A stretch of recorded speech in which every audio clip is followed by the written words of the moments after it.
Bom, como o Marcelo disse, eu venho realizando pesquisas na região do Médio Solimões, lá no Amazonas, especificamente nessa unidade de conservação, que é a Reserva de Desenvolvimento Sustentável Mamirauá. E eu trabalhei lá um tempo no Instituto Mamirauá, não sei se vocês já ouviram falar dele. E aí desenvolvi uma pesquisa lá junto com os pescadores e depois levei esse mesmo tema para o doutorado. Minha formação toda foi aí na UFMG, mas depois eu ingressei na Unicamp para fazer o doutorado.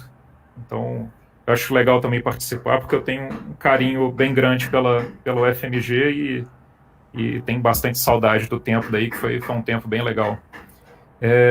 Eu queria começar pedindo uma desculpa por aquele título que eu enviei no texto, que foi quem participa do manejo participativo, né? Ficou um negócio circular que não caiu muito bem. Bom, o foco desse texto, né, dessa ideia, é a gente pensar sobre o que significa essa participação nos processos de manejo, né?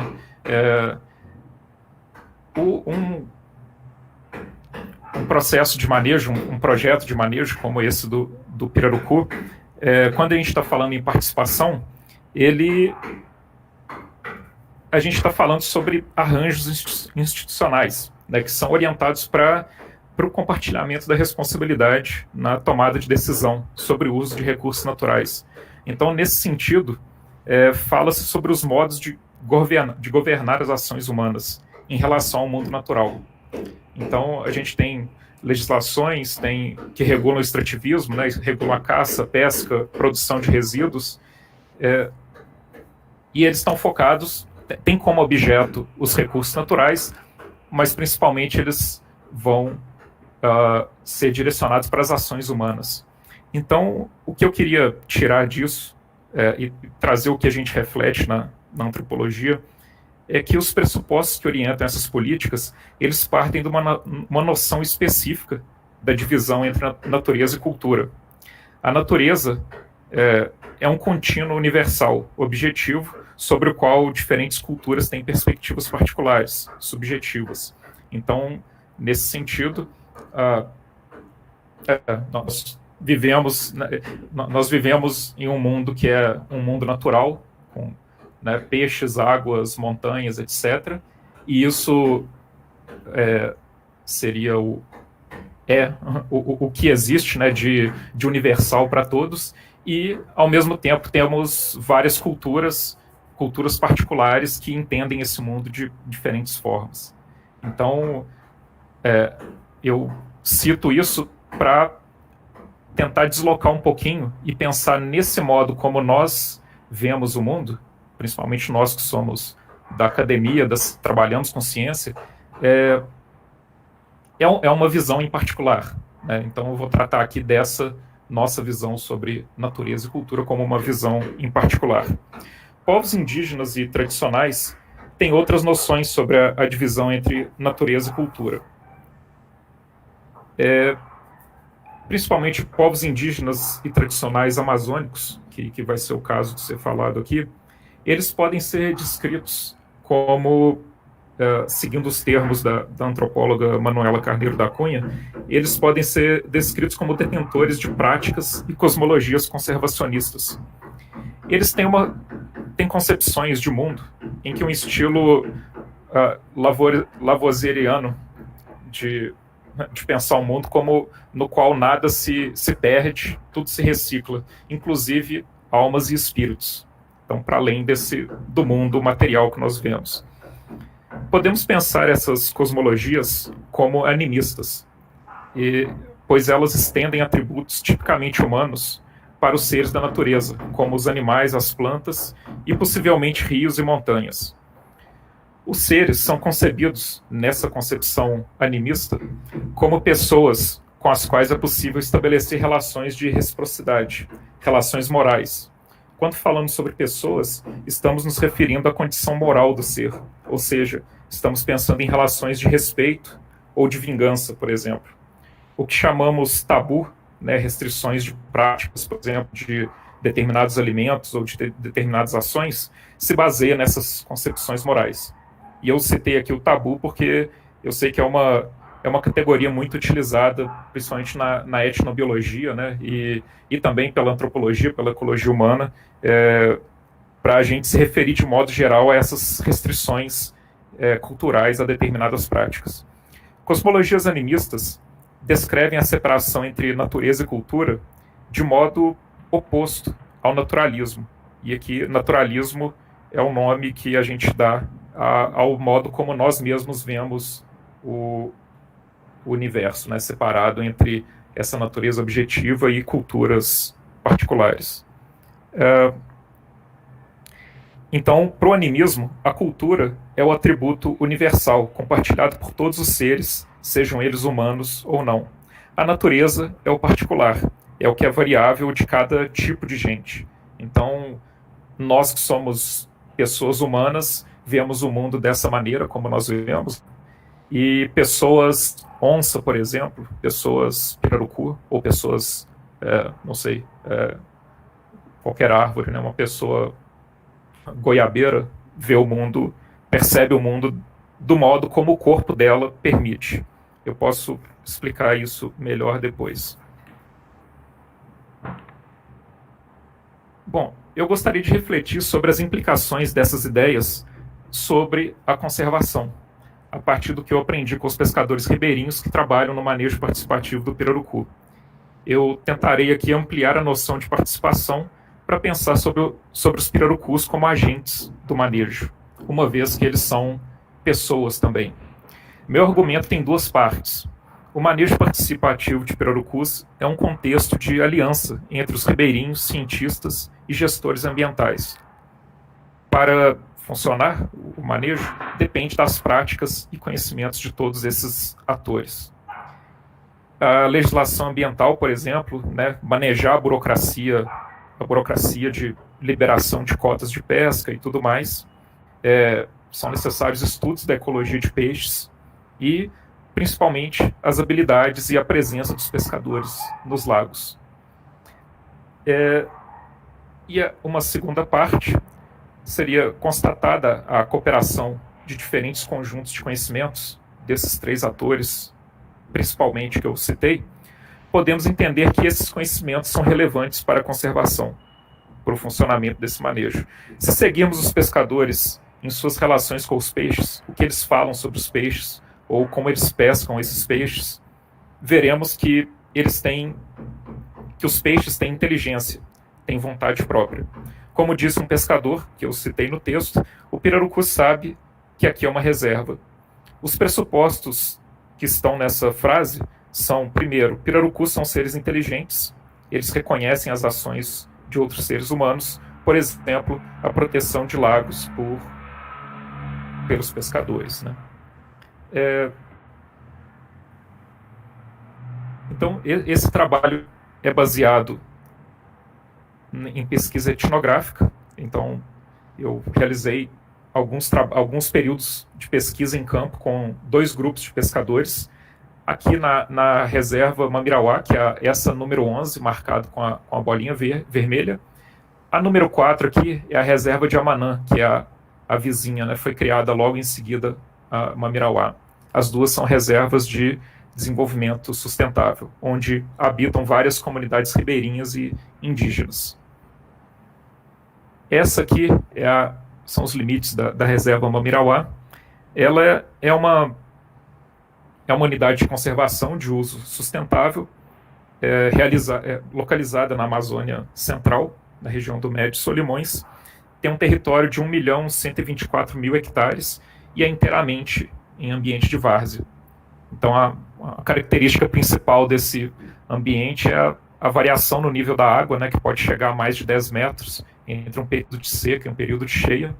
E, como vocês sabem, essa variação no fluxo hídrico determina toda a constituição desse ecossistema, né? E não só para os peixes, para toda a vegetação dali, né, e outros animais, para as comunidades humanas que habitam aqui, essa variação de ambiente, né, um ambiente de seca e de cheia, é fundamental na estruturação dos trabalhos, da experiência, né, e das explicações que eles têm sobre o mundo. Esse modelo de unidade de conservação se baseia em pelo menos 3 pontos: a permanência das comunidades locais dentro do território, a realização de pesquisa científica para subsidiar o manejo e a conservação da biodiversidade e, associado a isso, a participação da população residente nos sistemas de manejo. Esse aqui eu queria mostrar.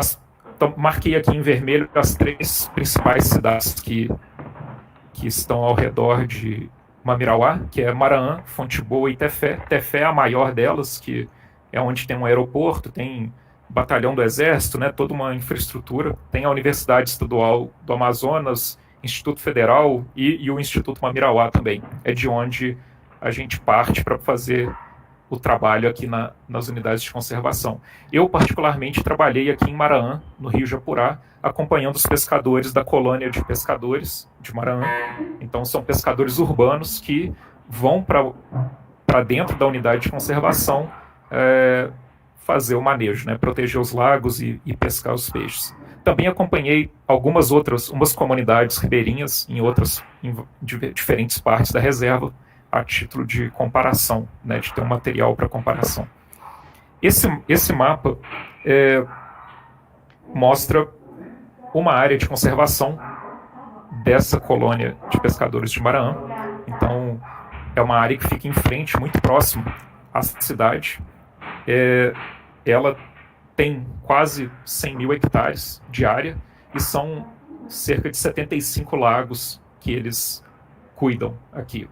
Então, nesse mapa, vocês podem ver uma expressão do zoneamento, que é uma das atividades realizadas de manejo, em que eles classificam os lagos em 3 conjuntos, orientados pela forma de uso desses lagos. Então, aqui os lagos que estão em marrom são os de comercialização, onde se faz a pesca do pirarucu no período de manejo. Os lagos em amarelo são de manutenção, que são reservados para pequenas pescas comerciais. No caso de, por exemplo, a colônia precisa comprar um determinado material ou vai fazer um evento, eles podem ir tirar um tanto de tambaqui, um pirarucu, uma coisa assim. E os lagos em vermelho são os lagos de procriação, onde não é permitida a pesca. Serve de berçário, né, para os pirarucus e outros peixes se multiplicarem e colonizarem os outros lagos. Os pescadores participam de forma estrutural no manejo, por meio da vigilância da área e do zoneamento dos lagos, né, que é isso que eu acabei de falar.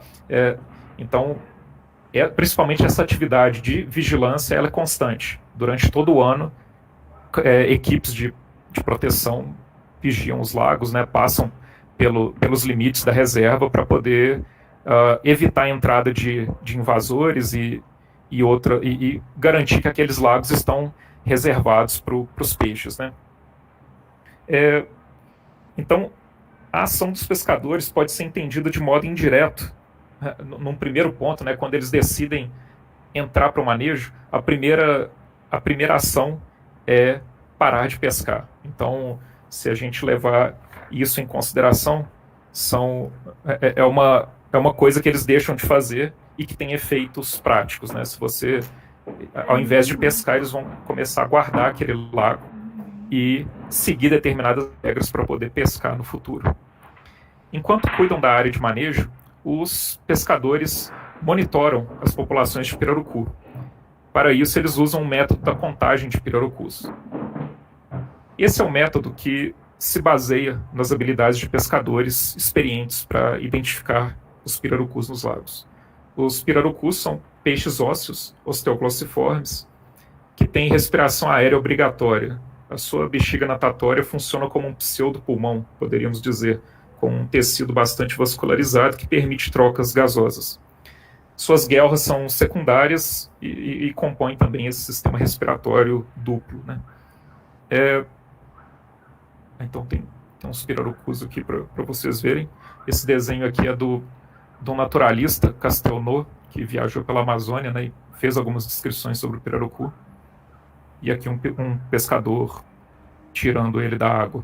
É um peixe fascinante, né, porque, principalmente pelo seu tamanho, que pode atingir até 3 metros de comprimento e 250 quilos de peso. E esse sistema respiratório é uma das coisas fascinantes também, né, que coloca uma série de questões para essa ecologia do peixe, principalmente para a relação dos humanos com esse peixe, né. Bom, em intervalos de tempo mais ou menos de 15 minutos, os pirarucus vão até a superfície realizar as trocas gasosas. Os pescadores chamam esse movimento de boiada, de buio, que vem do verbo boiar.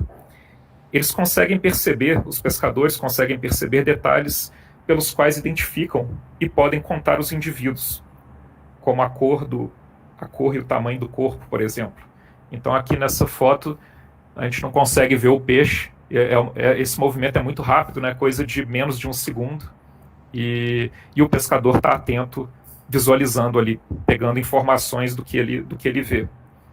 Então, essas habilidades desenvolvidas na pesca, principalmente na pesca com arpão, que exige uma atenção visual e auditiva muito precisa, essas habilidades subsidiaram a criação dessa metodologia de recenseamento populacional.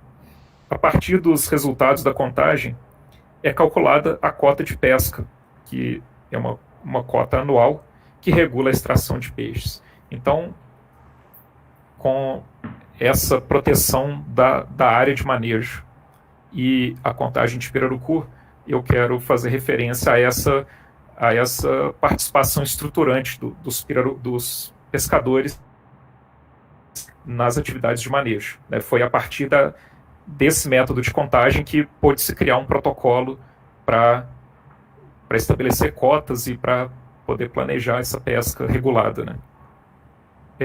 Agora eu vou comentar as práticas e ideias relacionadas ao que os pescadores chamam de nossa reserva, que eu descrevi um pouco no texto. A ideia de manejo ou de complexo, a ideia de reserva ou de complexo de lagos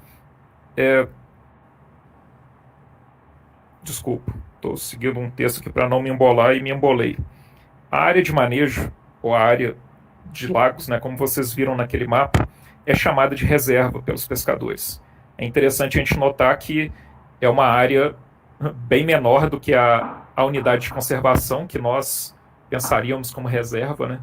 E isso, né, a reserva, para os pescadores e para o pessoal da região, significa uma área da qual alguém está cuidando.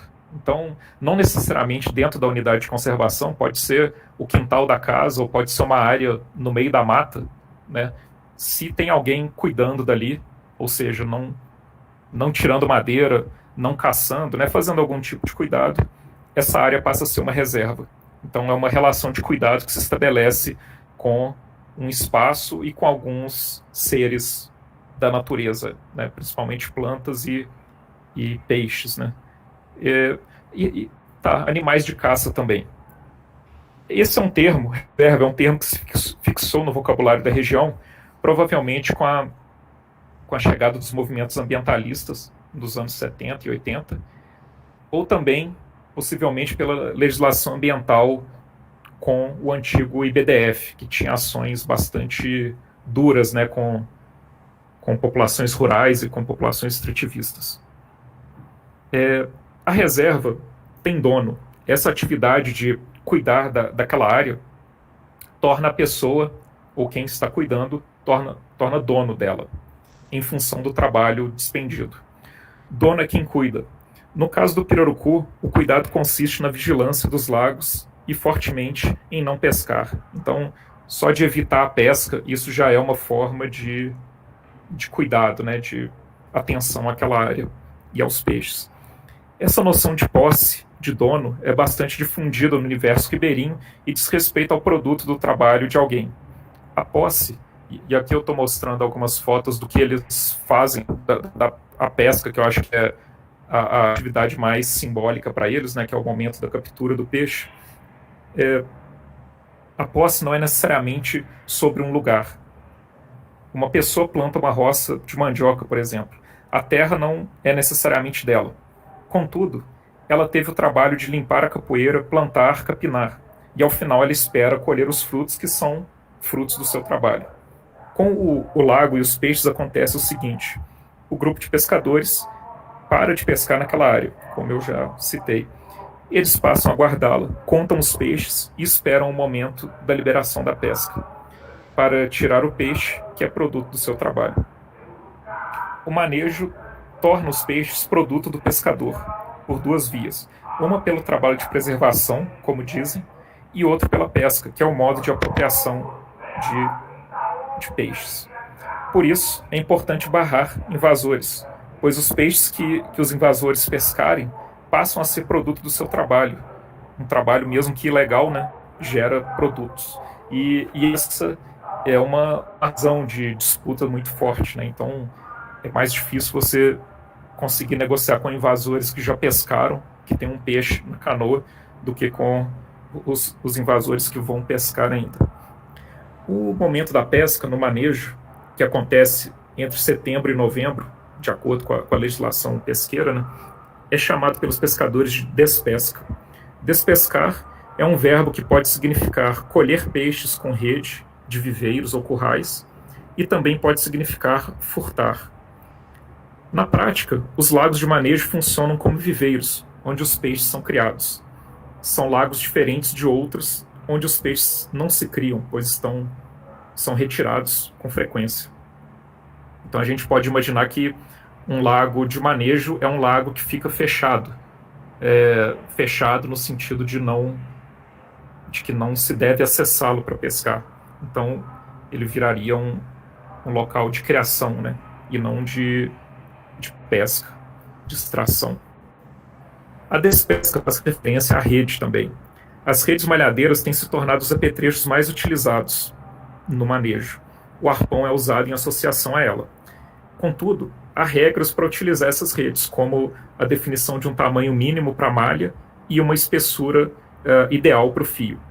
São especificações que permitem com que peixes menores de 1,5 metro, que é o tamanho mínimo de captura, possam se passar direto, né, e não ser capturados. As redes colocam os pescadores em relação de abuso, de covardia com os pirarucus. Ao contrário do arpão, os peixes não têm como se defender das redes. Os pescadores falam que pescador de verdade se vira com arpão e anzol.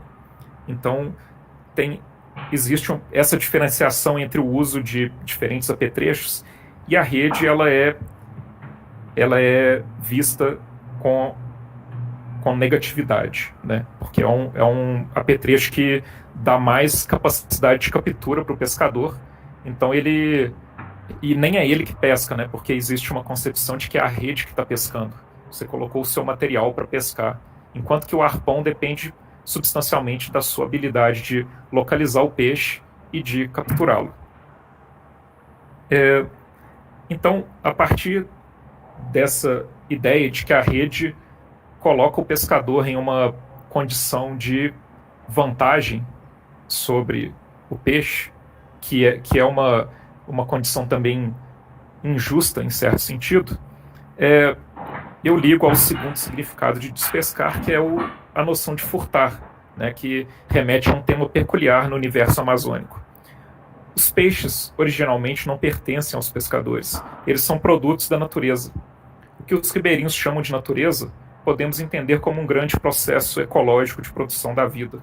Talvez, nesse sentido, não difere muito do que a gente pensa sobre natureza, que também é um conceito muito geral. Porém, não é um processo difuso e impessoal. Sempre há alguém agindo. Então, para as cosmologias animistas, talvez a diferença maior é que multiplicam-se os agentes. Então, por isso que a natureza não é esse princípio difuso de processos impessoais, mas tem alguém criando, sempre tem alguém criando. Como a gente pode pensar que Deus cria o mundo, né, tem outras entidades também trabalhando para isso. No caso dos peixes, quem os cria e cuida deles é a mãe dos peixes, que muitas vezes é associada à cobra grande.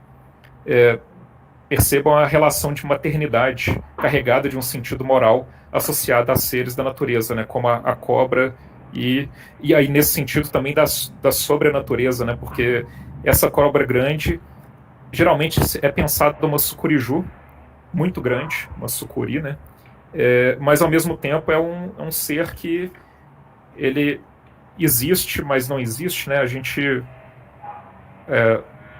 fica nesse limite aí de poder ter uma experiência de encontro e também de nunca ver essa cobra, né? A cobra é associada à criação por vários povos amazônicos. Por exemplo, nas mitologias dos povos indígenas do Rio Negro, a cobra canoa foi quem transportou e criou as pessoas, moldou o mundo e tudo o que existe. Então, para essa mitologia dos índios Tucano, Dessana e outros do Rio Negro, a cobra, no seu caminho de subida, foi abrindo o rio. Né? Então, aquele traçado do Rio Negro é o traçado de caminho dessa cobra. No universo caboclo ribeirinho, a cobra é um ser que se transforma. Ela é muitas vezes relatada como um navio encantado, todo iluminado, que navega no meio do rio. Elas vivem em lagos, chavascais, áreas alagadas, né, de matagal, em áreas centrais, difícil de se chegar, onde há abundância de vida.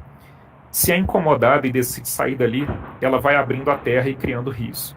Pescadores precisam respeitar os peixes que pescam, bem como a mãe dos peixes. Se um pescador abusa, pesca mais do que precisa, desperdiça peixes, ele está ofendendo sua presa e a dona dela.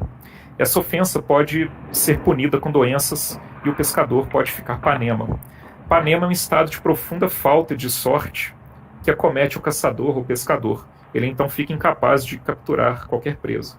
Panema é uma noção muito forte no universo amazônico e tem a ver com esse universo da caça, da pesca, justamente tratando desse tema do insulto, né, de um abuso que você faz e você é penalizado por ele.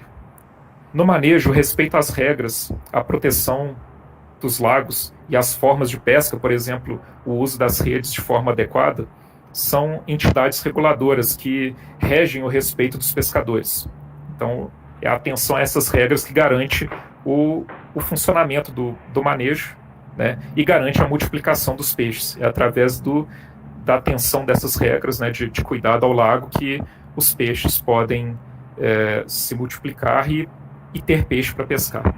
Então, no sentido, e aí eu já estou terminando, o sentido que se coloca nessa relação de respeito aos peixes e respeito a essas regulações é que a abundância não significa pescar peixes demais, mas, por outro lado, significa ter muitos peixes vivendo nos lagos. Então, os pescadores eles já admiravam, obviamente, né, mas eles passam a exaltar os lagos que são piscosos, né, que são lagos ricos. Pesquisas recentes, como a de Campos Silva e colaboradores, de 2019, mostram que a preservação de lagos, mesmo aqueles com histórico recente de sobrepesca, é eficaz para a recuperação da população de pirarucus. Um estudo de Castelo e colaboradores de 2009 diz que a população de pirarucus maiores de 1 metro de comprimento na Herdécima Mirauá passou de 2.300 peixes em 1999 para 20.600 em 2006. Esse crescimento populacional ocorreu em meio e devido às ações de manejo, inclusive com a pesca. Então, os estudos, esse artigo de Castelo e colaboradores, principalmente, é uma modelagem populacional que eles mostram como que determinadas condutas, né, determinadas regulações de pesca podem garantir a sustentabilidade daquela extração da cota, né, que é no máximo 30% dos peixes adultos, e garantir o crescimento da população de modo geral. E tem uma outra referência que eu não coloquei aqui, que mostra como outras espécies se beneficiam da preservação desses lagos. Então não é só o pirarucu e os humanos, né, que se beneficiam disso, mas populações de tambaqui, de outros peixes, de aves aquáticas e por aí vai. inclusive da mata, né? Porque nas áreas de preservação você não pode tirar a madeira. Então você começa a ter uma série de regulações pensando nessa ação de reservar, né? De produzir de proteger a biodiversidade, mas tem também esses efeitos nas significações dos povos ribeirinhos. Então, para concluir, eu acho que eu deixei um pouco vago, mas a ideia de que pirarucus também participam desse manejo tem a ver com isso. Primeiro, deles serem reconhecidos como pessoas, como seres com quem você estabelece uma relação de respeito, e a partir daquela frase que eu citei no texto, né, que o pirarucu sabe que ele é uma reserva, os pescadores falam que eles preferem esses lugares mais tranquilos, que eles vão para fazer a casa deles, né, o ninho, e se agasalhar, eles usam esse termo, que é bem interessante. Então, nesse sentido, os pirarucus escolhem ir para aquelas reservas. E a partir dali eles reconhecem de alguma forma esse trabalho dos pescadores e estabelecem relações de reciprocidade, né? Então, no texto eu expliquei um pouquinho essa noção da reciprocidade, de uma noção de cadeia alimentar cósmica, né, que a gente pode também discutir, mas seria bem isso, né, uma ideia de autorregulação que depende da participação de todos os seres, né? Então, acho que é por aí que eu queria apresentar para vocês e a gente pode comentar agora se vocês tiverem dúvidas e principalmente com esses termos mirabolantes que eu utilizei, a gente pode conversar um pouquinho. Muito obrigado. Bacana, Zé. Muito obrigado, né, pela apresentação.